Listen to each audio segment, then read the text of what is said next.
bom, chega.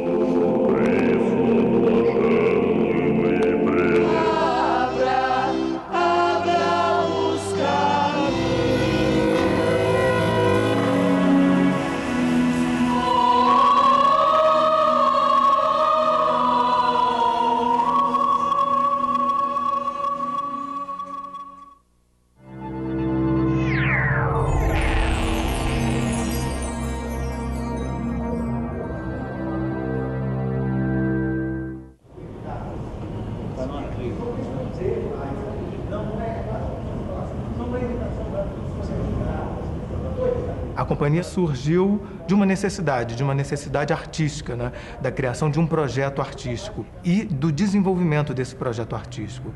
E é por isso que a gente está, de certo modo, né, juntos até hoje, né? E o meu interesse era coletivizar a criação do trabalho, né? E uma coisa que a gente tinha interesse, da onde vem até o nome Teatro Autônomo, é a ideia de uma criação da cena que possuísse autonomia.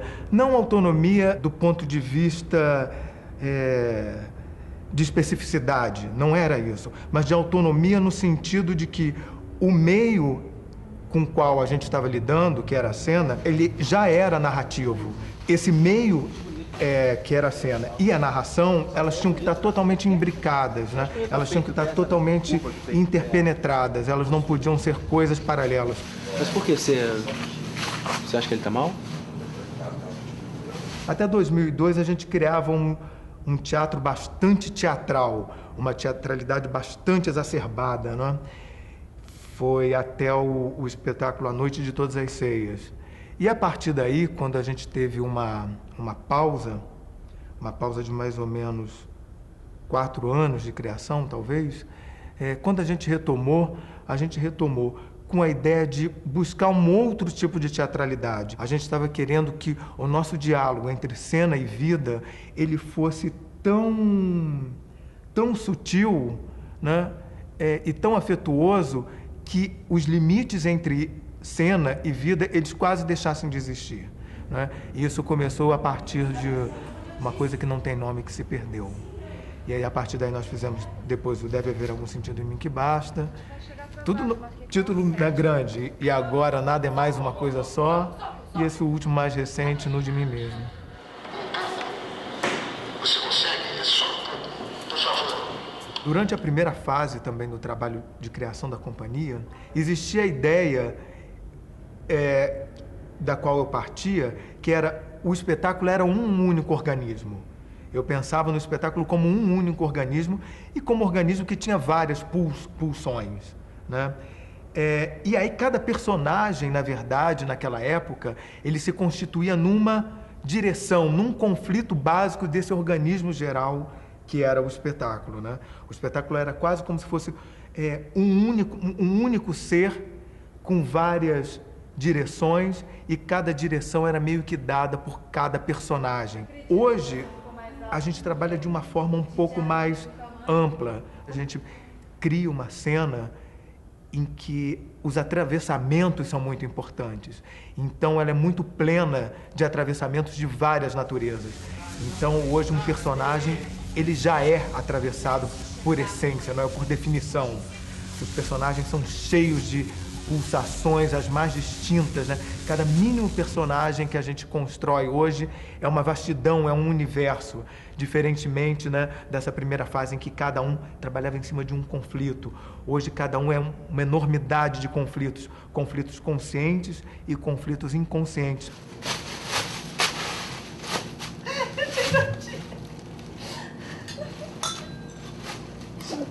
Com relação à poética do espaço, ela mantém ainda alguma ligação, né? Desde aquele início, desde 89, o espaço sempre foi para a gente um espaço poético, um espaço de estimulação poética do espectador. A experiência do espectador passa pela imersão, né, pelo espaço. Ele não está mais se ligando com uma certa distância, não existe a distância entre o espaço e ele está imerso ali, e essa imersão, ela é significativa, ela contém proposições de sentido. Eu acho que a teatralidade que existia em relação ao espaço, ela, de certo modo, ela se mantém, não é? Só que a gente agora tenta fazer com que esse espaço seja uma experiência também para o espectador, né?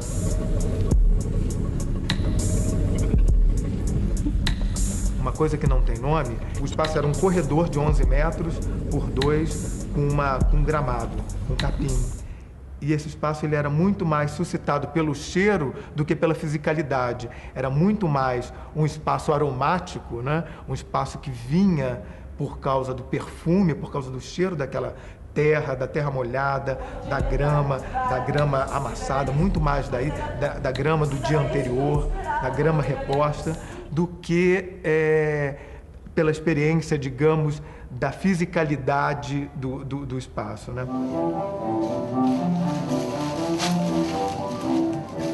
Já quando a gente fez o Deve Haver Algum Sentido em Mim Que Basta, a gente pensou o seguinte, um espaço em que a luz aconteça, né? E ele seja indexado por tempos, que ele tenha algum tipo de índice de tempos, porque a gente trabalhava com 3 tempos distintos no Deve Haver, né? A gente tinha a década de 20, depois a gente tinha a década de 60 e depois os tempos atuais. E a gente queria algum tipo de índice. E o índice também veio pela cor. Cada época a gente trabalhava com uma cor distinta. Você gosta das minhas torradas? Eu gosto. De mim, você gosta de mim? Uma outra vontade nossa é que esse espaço se modificasse à medida que a narrativa fosse se dando. Ou seja, que esse palco, né, ele também fosse um protagonista, ele também fosse um personagem que vai se modificando à medida que aquela narrativa vai acontecendo. Ele tanto interage com os personagens, né? Ele tanto modifica os personagens, quanto ele se modifica à medida que ele vai modificando, né, os outros, né? E por isso que ele era um espaço que se dilatava e se contraía, não é?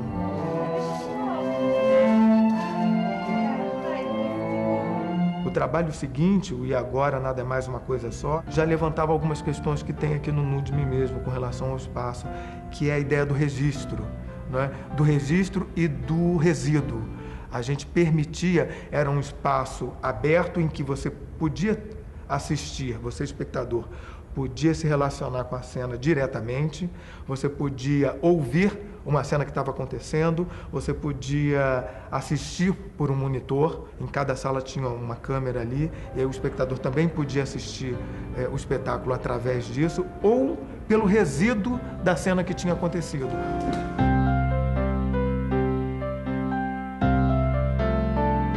Marca mais esse trabalho do ponto de vista espacial o que resta, o rastro que vai ficando, né, dessa experiência coletiva também com o espectador que vai se construindo ao longo dessas quase 4 horas, né? Ou seja, o registro de uma imagem que já foi feita, já foi presente, que ela de certo modo se presentifique ali também nesse momento da apresentação, mas ela se presentifica também como memória.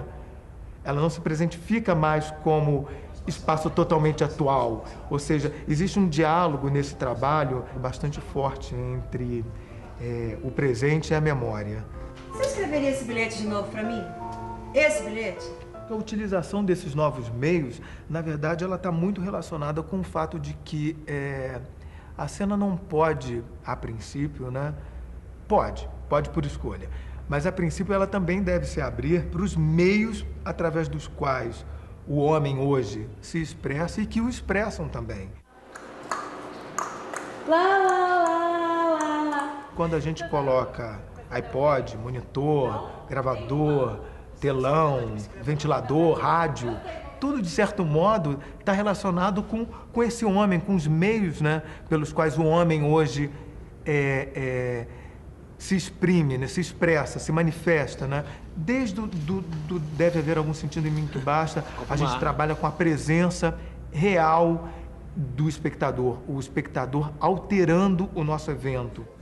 E Agora Nada é Mais Uma Coisa Só, era totalmente isso acontecia, e agora a gente também não só permite o atravessamento, como de certo modo a gente tenta provocar esses atravessamentos na medida em que a gente pergunta aos espectadores opiniões, histórias, né, que eles possam contar para a gente e fazer parte, né? A gente se apropria também dessas histórias para criar nossa dramaturgia, né? O que a gente poderia chamar de dramaturgia. Né? Eu disse. Sim, eu... Desde o início, para mim, o que a gente ia construir, o meu intuito, era a construção de um espaço afetivo. Um espaço entre o espectador e a cena, e que ele fosse simplesmente um espaço de um lugar para que o afeto pudesse acontecer, independente do que acontecesse, independente da cena. Todas as histórias que a gente conta aqui são histórias muito banais e muito corriqueiras e muito frequentadoras da vida de qualquer um. O que está interessando, no fundo, é que a partir dessa história, a partir dessas histórias, são inúmeras que acontecem, desde a década de 40, né, até os dias de hoje, o que importa mesmo é a possibilidade da gente experienciar o afeto entre pessoas desconhecidas. Você ficou vermelho na bochecha?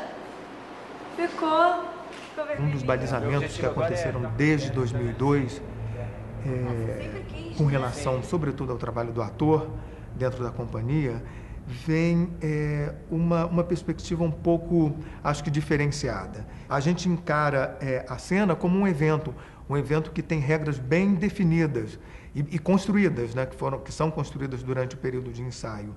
E o que a gente pensa com relação ao ator é que ele tem que estar disponível. O que a gente cria durante o período de ensaio é um espaço de disponibilidade para o evento, que significa total atualização do evento, né? Que aquele material não seja um material pronto que ele só repete ou reproduz. Não, é um material com o qual ele vai ter que lidar diariamente. E isso faz com que o ator ganhe uma outra perspectiva de apropriação do material, de apropriação criativa, de autonomia também, no bom sentido da palavra autonomia, né? De autonomia com relação a esse evento. Né? A cena que a gente faz, ela está muito mais ligada a um fenômeno do que a uma representação do drama, ou uma revivificação do drama. A gente não está interessado em refazer um drama, a gente está interessado em construir um fenômeno junto com esses espectadores.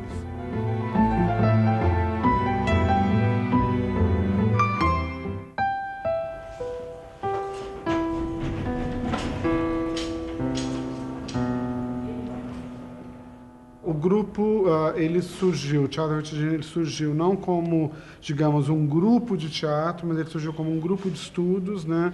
E a ideia que movimentou o grupo nesse início era a realização de um estudo teórico-prático sobre a questão do movimento, né, do ator, só que tendo como base a mecânica clássica do Galileu e do Newton. Havia uma pesquisa prática em torno de princípios da física e eu fui convidado para coordenar uma pesquisa teórica.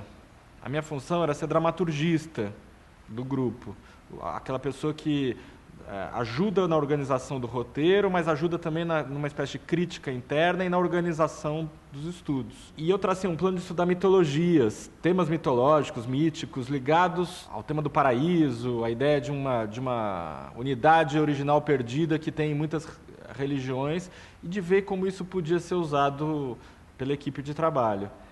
Então, o projeto do Paraíso Perdido nasceu dessa junção estranha, mas se mostrou produtiva, entre uma pesquisa sobre física de um lado e outra sobre mitos da origem de outro. Quando eu coloquei para as pessoas, eu falei, olha que engraçado, a gente está falando de uma perda da dimensão sagrada, de um afastamento do homem dessa dimensão sagrada. Por que a gente não faz um jogo, uma brincadeira oposta com os espectadores? Ou seja, a gente leva os espectadores a um lugar sagrado. E o espetáculo, digamos, aconteceria neste lugar sagrado.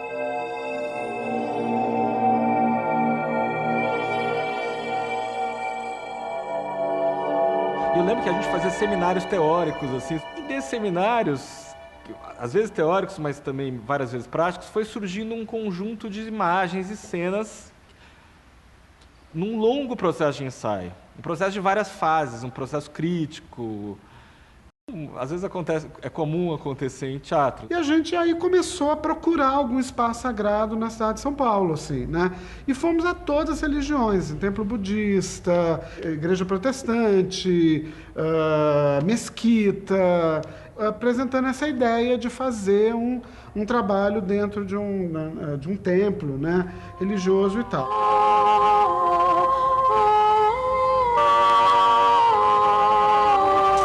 Quando a criança chora, ela ganha ou perde o mundo? Depois de meses de ensaio, a gente tinha 2 tipos de dramaturgia que os atores criaram. Uma mais dialogada, mais realista, mais baseada em personagens interagindo, ou seja, mais dramática. E outra, mais lírica, mais expressiva, mais romântica. Eu, pessoalmente, gostava mais da mais relacional, onde tinha personagens um pouco mais realistas. Mas eu estava percebendo que a lírica ia funcionar melhor na igreja, porque ela ia potencializar o espaço. Ela criava uma tensão com o espaço. Para nossa surpresa, quando a gente foi conversar com o Dom Paulo Evaristo Arnes, que era, né, quem estava à frente da Cúria Metropolitana aqui em São Paulo, era o arcebispo aqui da cidade, quando a gente apresentou o projeto para ele, ele ficou absolutamente alucinado com o projeto, né? Fugiu de toda a formalidade que geral são esses encontros, ele começou a contar da época em que ele era estudante na França e que ele viu um espetáculo numa catedral lá na França que marcou profundamente ele. Ele falou, não, a ideia é super bacana e a única coisa é que eu não posso obrigar um pároco a receber vocês. Eu posso dar uma carta dizendo que a Cúria, eu, Dom Paulo, a gente acha o projeto bacana, só que aí vocês vão ter que ir, né, igreja por igreja, pároco por pároco, para ver qual pároco compra esta ideia. O obstáculo aí era convencer um pároco, um padre, a aceitar o espetáculo ali dentro e tal. E a gente já estava quase desistindo da ideia, porque a gente visitou, acho, quase todas as igrejas aqui da cidade de São Paulo. Ninguém queria saber. Até que a gente encontrou o Paulo Gotze, o padre Paulo Gotze, da Igreja Santa Ifigênia, que também, né, um cara, assim, muito ligado à arte, a teatro, à música, gosta da área cultural, assim, frequenta teatro, né? Quando a gente chegou com essa proposta com ele, ele assim, achou a ideia bárbara, né? Comprou a ideia.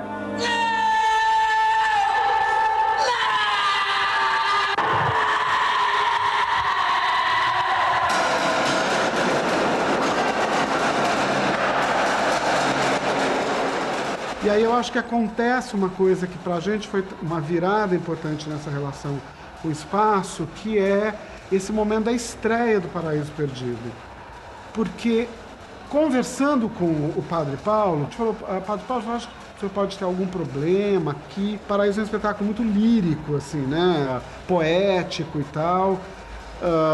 Ele já tinha visto o trabalho e falou, olha, acho que não vai ter problema nenhum. À beira da estreia do espetáculo, acho que 4 dias antes, né, quando saíram as primeiras divulgações que o espetáculo ia acontecer, a igreja começa a receber uma série de telefonemas de pessoas contrárias à realização do espetáculo ali dentro, né? Isso foi uma surpresa para ele, foi uma surpresa para nós. Teve um grupo de, acho um grupo de carismáticos, assim, mais aguerridos. A gente teve uma reunião com eles, explicamos o que era o trabalho, não tinha nada ofensivo, não tinha nudismo, não tinha nada assim que pudesse, né? Mas, por exemplo, este grupo já nem quis terminar a conversa, porque eles foram lá para convencer a gente a não fazer o espetáculo. E eles, claro, não nos convenceram, nem convenceram o Padre Paulo, né? E a gente propôs o oposto, falou, vocês querem? A gente abre um ensaio para vocês, não tem menor problema e tal. Ao final da reunião, por exemplo, esse grupo disse, olha, a gente só vai vir ver o ensaio de vocês se o Espírito Santo se revelar para nós e disser que a gente tem que vir ver o espetáculo.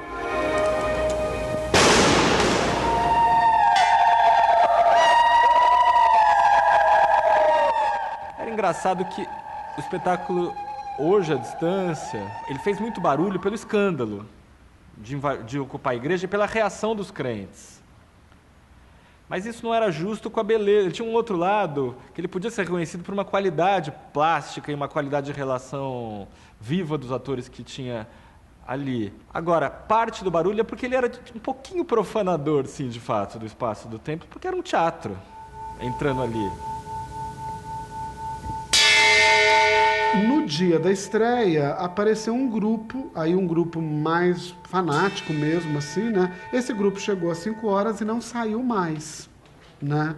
E aí eles queriam fechar as portas às 8 horas para a gente poder preparar o espaço para a apresentação. Esse grupo não saía, foi ficando. A gente foi conversar com eles, eles não queriam conversar, eles só cantavam e rezavam. Eles não falavam, cantavam e rezavam, não tinha conversa, né? E ficaram lá dentro, e com a cantoria e a reza não dava para fazer o espetáculo, né? E aí foi uma situação super tensa, super difícil, porque o público da estreia chegando, os atores vestidos, todo mundo maquiado, pronto, com figurino, para poder fazer o espetáculo. 9 horas da noite ninguém saía, 10 horas da noite ninguém saía, e aquela choradeira, ator chorando, né, para tudo que é lado, o medo de, sabe, a gente não vai ter estreia. O que foi muito bacana é que os convidados, a maior parte, resolveu comprar assim, a situação lá, e aí as pessoas ficaram dando um apoio para a gente, a maior parte das pessoas ficaram. Para nossa surpresa, quando foi 11h30 da noite, eles pegaram as coisinhas e foram embora, por conta do metrô. Então, o metrô não salvou, o horário do metrô não salvou, eles tinham que voltar para casa por conta do metrô. E aí, com isto, a gente arrumou o que precisava ter arrumado, e o espetáculo estreou 00:30.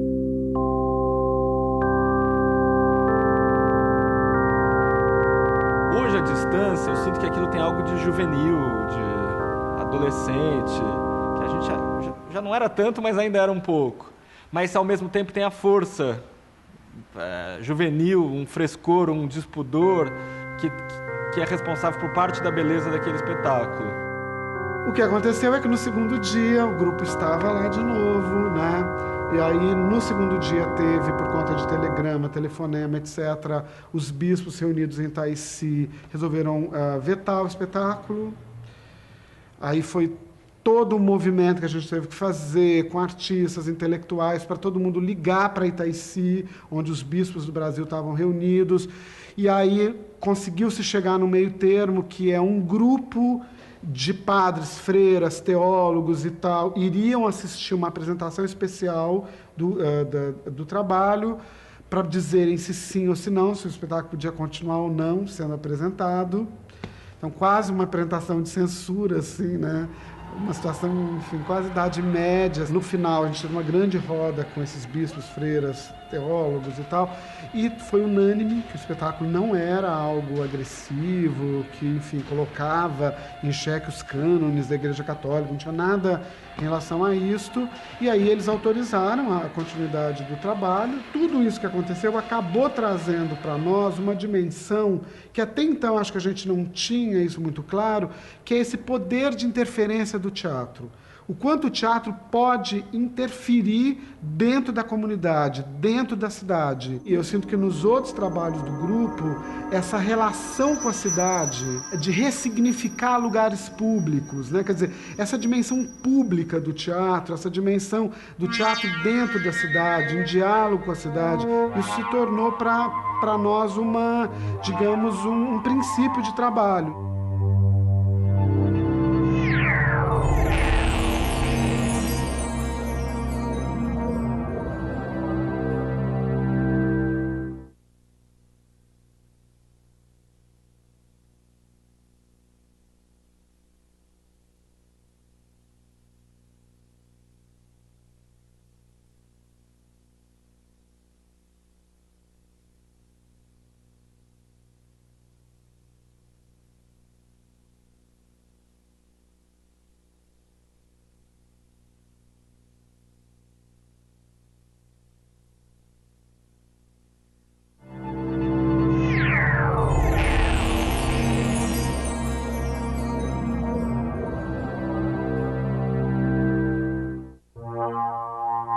Para mim, como espectador do Paraíso, foi muito impressionante sentir a energia, como me contaminava naquele discurso que estava sendo desenvolvido pela obra, né, pelo texto, pelos atores, pelas imagens criadas.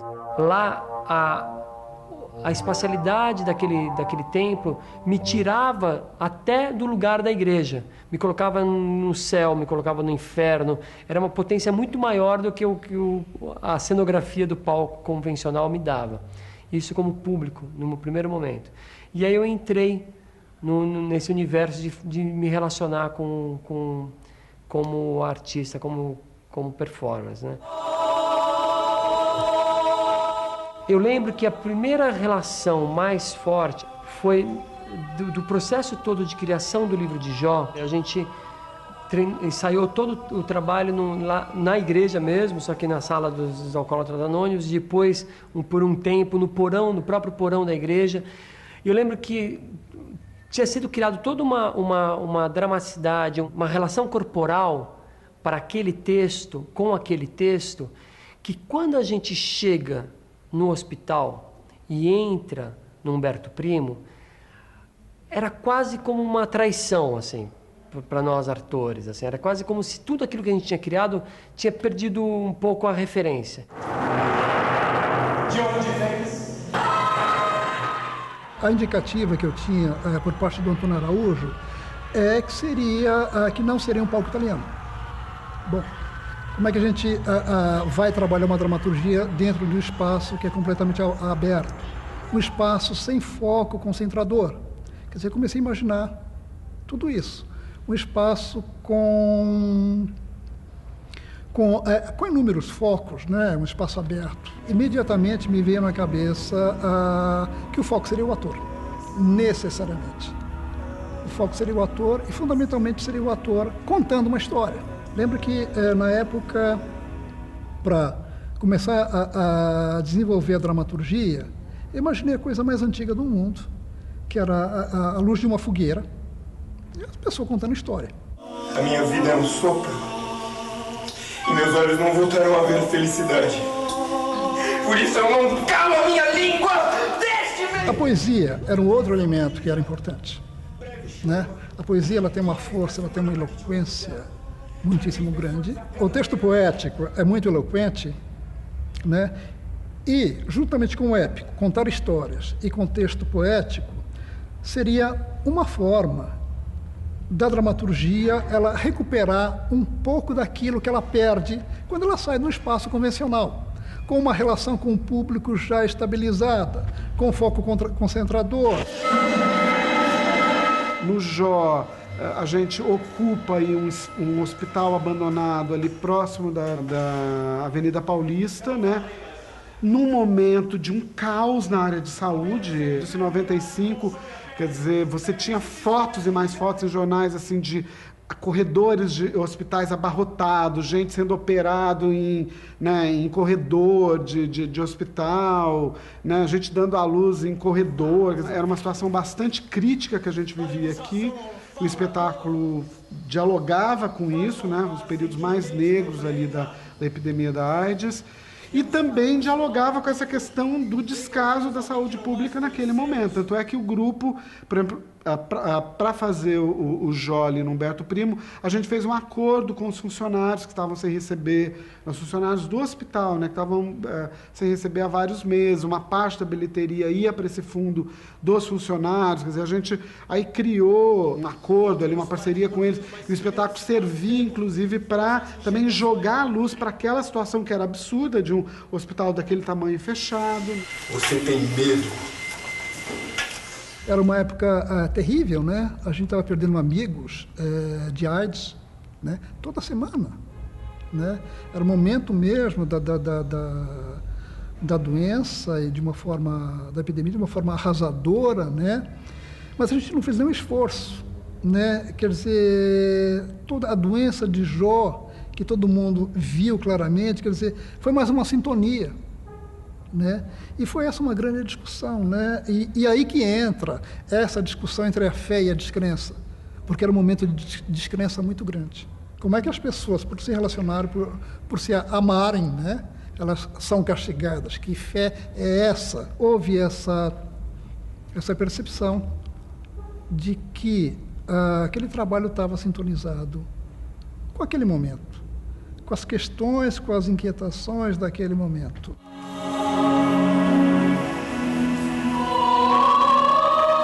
Tanto no caso da igreja como no caso do hospital, mas no caso do hospital é mais consciente, se estabelece uma relação com a cidade. A teatralidade que você extrai de construções, de uso público, cotidiano, sabe, de vínculos e de cruzamentos ali de pessoas, emoções. Então essa dramaturgia, ela nasce de vivências que já aconteceram dentro desse hospital, de emoções que são tiradas dessa vivência, desse espaço, que estão impregnadas ali num prédio de uma maternidade fechada, e que vai falar para a gente, com toda essa carga, vai ajudar a contar a nossa história. Eu acho que, para além da relação da arquitetura espacial e da memória que o espaço imprime no nosso inconsciente, a relação com os materiais é muito importante. E a gente entrou na ala do pronto-socorro do Humberto Primo, onde estavam guardadas todas as sucatas de macas, luzes, refletores cirúrgicos, cadeiras, enfim. Sucatas e não sucatas, tinha coisas muito boas, mas muita sucata. E a gente fez talvez um viewpoint, assim, neste lugar, onde a gente começou a explorar tudo que tinha lá dentro, de que forma a gente podia utilizar aquilo. E eu lembro que isso foi um processo muito importante na evolução do trabalho. E aí, o segundo momento, trazer aquilo para os personagens e trazer aquilo para aquele espaço que a gente estava invadindo. Eu comecei a descobrir que qualquer coisa que acende pode ser usada para iluminar a cena, né? Então, se eu estou dentro de um hospital, por que não fazer uso desse material hospitalar? Porque a gente sempre trabalhou com uma falta de recurso muito grande, né? Apesar do tamanho dos espetáculos, do resultado final ter aquele tamanho que tem, os recursos sempre foram muito limitados. E então isso criou essa necessidade desses materiais, de transformar esses materiais, pegar um negatoscópio, que é um aparelho que é usado para você ver radiografia, você pegar aquele material que já está deteriorado, que está jogado ali há muito tempo, abri-lo, olhar, entender como é que é a questão elétrica, a parte elétrica dele e recuperá-lo para ser usado a cena. Você pegar um olho cirúrgico, que é usado numa sala cirúrgica, aquela luminária cirúrgica que tem ali dentro, para ver a cirurgia, você usa umas lâmpadas que às vezes não são compatíveis com o dimmer. Teve uma escolha física que a gente fez de materiais, de testes, os atores testavam certos materiais, largavam, iam descobrindo relações, e texto e material, e relações entre atores, e espaços imóveis e imóveis, e objetos hospitalares. Aí a relação do interior e exterior do edifício, como criar essa relação permeável com a cidade, ao mesmo tempo transportar a pessoa para uma realidade outra. A gente vai passeando por estas possibilidades espaciais de uma maneira livre a partir disso. Desses paradigmas, relação com a cidade, a carga semântica do lugar e o texto, a construção narrativa e também, né, claro, a forma, né, a forma que traduz tudo isso. Isto quer dizer que os lugares não eram escolhidos pelo exotismo ou pela sua, digamos, aparência, né, sua beleza ou não beleza, ou seja lá o que for, mas era muito carregado de sentido. Você acaba criando naquela arquitetura o espetáculo em diálogo com ela, né? Então, um exemplo claro, o livro de Jó ficou definido em 3 andares e o final, né, onde o Jó e a matriarca têm o último embate, ele está no andar mais alto, e ela está lá embaixo, no hall das escadas. Aquilo foi criado por conta da arquitetura que tinha. E tinha todo um sentido, né? Criou-se todo um sentido por conta disso. Quando a gente vai para um outro hospital, talvez não tenha esse eixo vertical de escadas. Por exemplo, em Bogotá, na Colômbia, o Hospital São José era um andar plano. Tudo acontecia no mesmo plano. Só que tinha ali uma memória de um hospital de queimados. E aí tinha impregnado na parede aquela memória, aquela energia. E aquilo, de uma certa forma, contamina a gente, né? Contamina o texto, contamina a interpretação. E assim, eu acho que positivamente ele imprime na gente uma necessidade de repensar a própria estrutura básica do espetáculo, né? A gente está sempre em risco.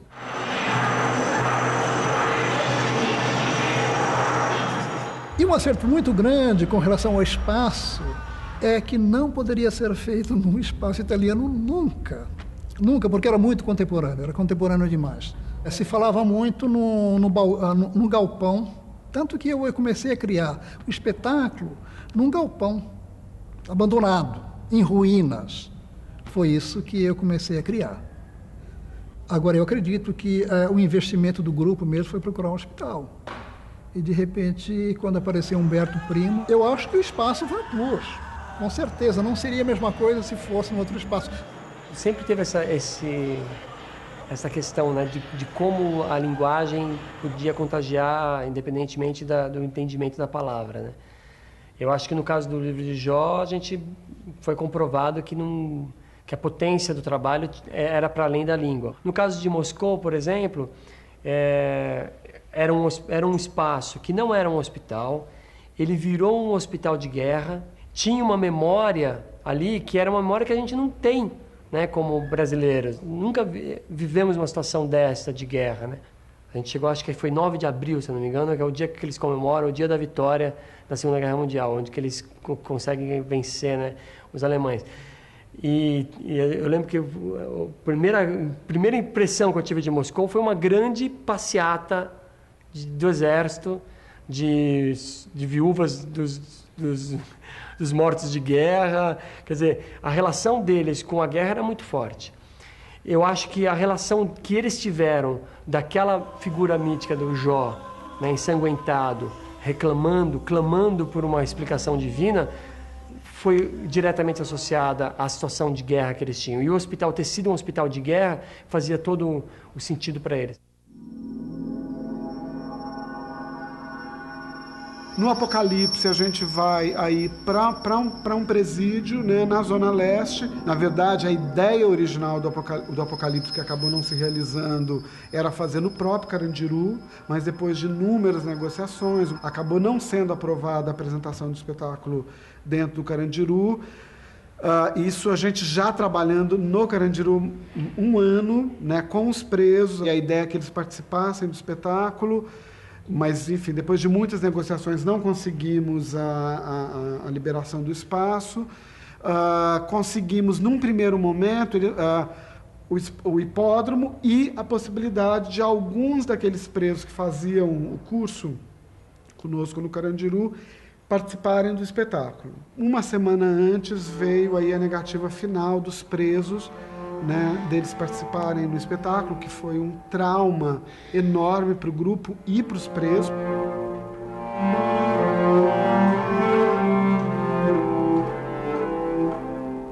É interessante como o espaço ele vai imprimindo na gente um comportamento que eu acho que isso, nesse sentido, é muito instigante para o ator. Ele determina, né, você não entra num Carandiru com o mesmo corpo, com a mesma expressividade que você vai para o shopping center. A expressividade do corpo, ela, por si só, ela já é diferente. Então, eu lembro da relação emocional de entrar no Carandiru, da relação de ver como que as pessoas, como existia vida naquele espaço, que de fora é uma coisa engraçada, você parece que é impossível existir vida num espaço que você projeta, né? Vê pela televisão, imagina como seja um presídio como o Carandiru era.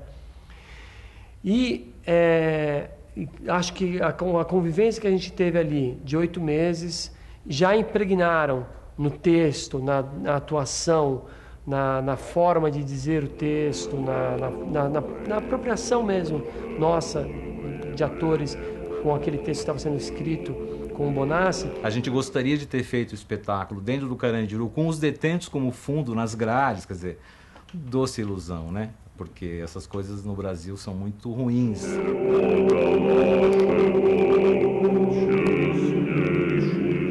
O Apocalipse 1,11 foi a minha primeira experiência verdadeira com a linguagem teatral. Até então eu tinha escrito peças, mas não tinha pensado a peça no contexto do espaço. Justamente isso, quer dizer, a espacialização do meu texto nunca ficou muito clara para mim, porque não tinha esse problema. Eu não ia para o palco para saber onde, como, em que circunstância a fala era dita. No caso do Apocalipse, o percurso, que era uma peça em movimento, a gente não transformaria uma penitenciária no palco italiano, mas o espaço forneceria várias possibilidades. Todos os espaços, eles são, a carga de sentido deles é tão forte que é uma luta, né, entre o espaço e a dramaturgia, uma tensão espacial permanente com a dramaturgia, para que, eu sempre digo isso, não venha para o primeiro plano. O fazer teatral ali naquele espaço tem que ser o mais invisível possível, essa parte técnica. Então, os equipamentos que aparecem, que são visíveis, não podem ser equipamentos de teatro. Então, no presídio, eu tive que pegar as lâmpadas Park, elas são feitas em 2 partes, né, as carcaças antigas.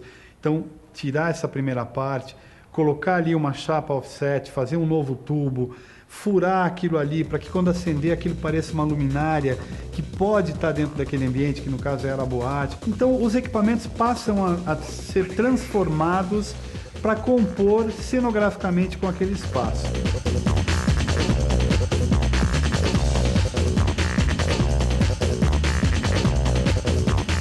O projeto original, que era fazer o Apocalipse num presídio ativo e trabalhando com os presidiários, junto com os atores do Vertigem, curiosamente, isso só vai acontecer alguns anos depois. Na Polônia, a gente conseguiu ali o apoio, né, do diretor do presídio, que achou a ideia muito bacana. Dos presos se incorporaram ao espetáculo como atores e uma outra parte atuou nas outras áreas, né? Montagem de luz, a parte de som, a parte de cenografia, quer dizer, mas houve uma integração entre os presidiários, nós do grupo, a direção do presídio, os guardas, né?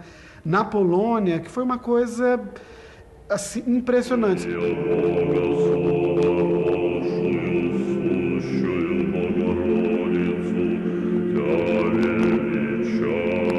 Também tem um dado de caos e acaso muito forte aí, né? Você está num espaço novo, descobrindo coisas novas. Você vai para Wrocław, na Polônia, né?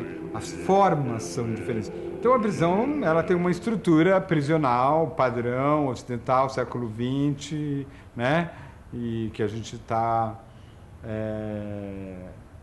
acostumado, isso não muda, mas os objetos mudam, né? Da Polônia, né? Era recentemente saída do socialismo, né? Para a gente tem similaridades, mas tem também abismos, né? Formais. Então isso gera descobertas também, coisas, né? Que vêm, ideias, porque o Apocalipse ele tem uma gama muito extensa, né? Ele foge, ele fantasia, ele tem um momento muito fantasioso, né? Que é a boate dentro do presídio. Na Polônia foi impressionante a reação do público. Talvez na Polônia tenha sido mais próximo ao que a gente idealizou de sonho da ideia do Apocalipse, que foi com presidiários mesmo. Nós trabalhamos com eles, efetivamente sendo atores, né, trocando com a gente e tal. Na sequência, a gente fez aí o BR-3. A ideia era trabalhar no Rio Tietê, né, num trecho de 14 quilômetros do Rio Tietê, num trecho urbano ali, né, começava no Cebolão e ia até a entrada ali para Bandeirantes. Imaginar uma peça em 14 quilômetros de céu aberto, né, dentro de um rio, ali com 5 embarcações, né? Quer dizer, a logística disso, né? A produção disso é uma coisa complicadíssima, assim.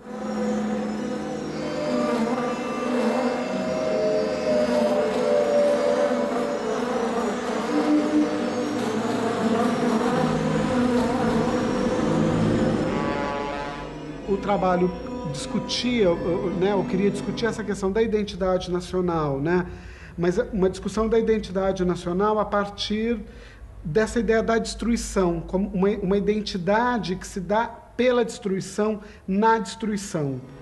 E o Rio Tietê era, digamos, a melhor materialização disso, né? O que esse projeto de modernidade faz com que, né, a gente fez com esse rio, que é o rio da nossa cidade, o que esse rio se tornou.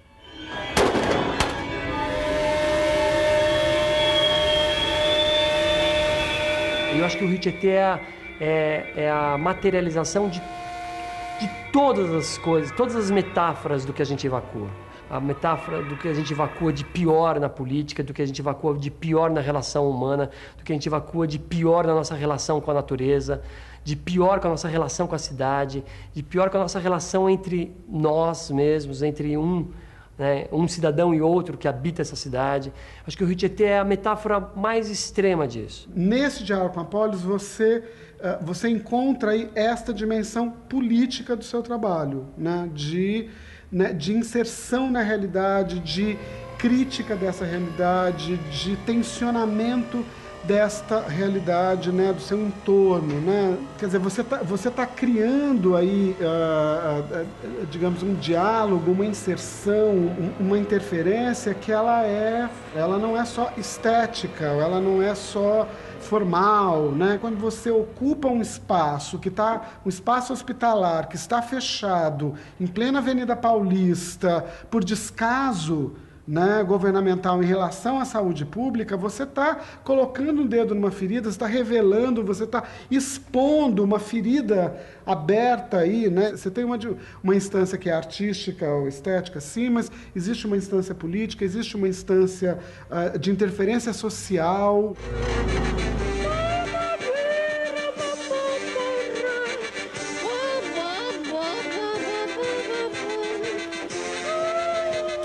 No BR-3, eu acho que o protagonista, ele meio que serve como na linguagem teatral, como escada para que essa vivência acontecesse. E eu acho que é importantíssima, imprescindível de ter acontecido, e pena que não pôde acontecer mais tempo, porque quem vivenciou, independente de gostar da obra ou não gostar da obra, essa experiência de navegar o Rio Tietê, quando tinha chuva lá na cabeceira, lá perto de Mogi das Cruzes, às 5 horas da tarde, podia ser que o espetáculo não acontecesse, porque o rio ia encher. E ele ia vir encher primeiro com toda a sujeira das ruas da cidade. Então era aquela enxurrada de todos os tipos de sujeira, vivas, orgânicas, mortas, orgânicas, não orgânicas. Depois disso, se continuasse a chuva, toda essa sujeira passava. E começava a aparecer, pelo incrível que possa parecer, uma água limpa, né? Uma possibilidade de um rio renovado. E é incrível que a gente vê que essa fatia de rio, depois de 100 quilômetros, ela se limpa, se autopurifica, né? Quer dizer, se você continuar o percurso do Rio Tietê, uma hora você vai encontrar água limpa de novo, embora ela tenha passado por São Paulo e tenha sofrido toda essa contaminação. Quer dizer, então a força viva, né, daquele corpo, né? Eu dizia antes de chegar no Rio Tietê, antes de ter essa experiência, que o Rio Tietê estava morto. Hoje eu digo que ele fica doente por um período, né? É o período que ele passa pela cidade, né? Depois ele fica menos doente até encontrar outra cidade e adoecer de novo, né? Mas ele é um corpo vivo ainda, e essa força é impressionante, assim, acho que para nós, para nossa experiência como artistas e para o público que ia ver. Imagino uma arquitetura que irá conferir à cidade um caráter irreal, que será o seu atrativo. caso do BR3, por exemplo. Eu fiz toda uma pesquisa de 8 meses, quase, na casa número 1, que era o nosso espaço, pesquisando fogo, pesquisando cor, pesquisando o tipo de luz para Brasília, o tipo de luz para Brasilândia, o tipo de luz para Brasileia. Então eu cheguei a uma série de soluções ali, de possibilidades, que quando eu me vi no Tietê, naquela escala, com aquela interferência da cidade dentro da cena, tinham coisas intimistas de luz que caíram por terra totalmente. Então, o espaço é muito determinante nesse sentido. Ele vai te trazer uma série de informações e se a gente não ficar atento a isso, e se você não vivenciá-lo, a tendência é que a coisa não dê certo.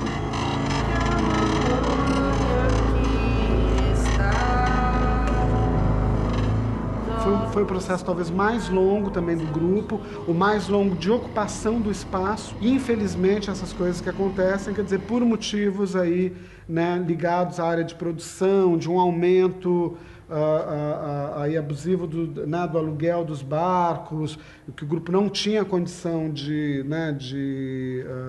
segurar esse aumento aí do valor do aluguel. O espetáculo teve que abortar a sua temporada. Foi realmente muito caótico, assim, acho que foi um dos momentos mais difíceis dentro da trajetória aí do Vertigem, foi essa interrupção aí do BR3. E ainda bem, eu sinto que, sei lá, 1 ano e pouco depois, aí já tendo conseguido pagar as dívidas do que tinha sobrado do espetáculo, etc., a gente recebe um convite do Rio Cena Contemporânea, no Rio de Janeiro, e a gente refaz o espetáculo na Baía de Guanabara, que não é um rio, a Bahia, mas o lado B da Bahia, o anti-cartão postal, o lado da Baía de Guanabara que a gente não conhece, e é muito próximo do Tietê, no sentido de lixo, assim, muito lixo na água, um cheiro muito forte, quer dizer, toda a região lá do Fundão,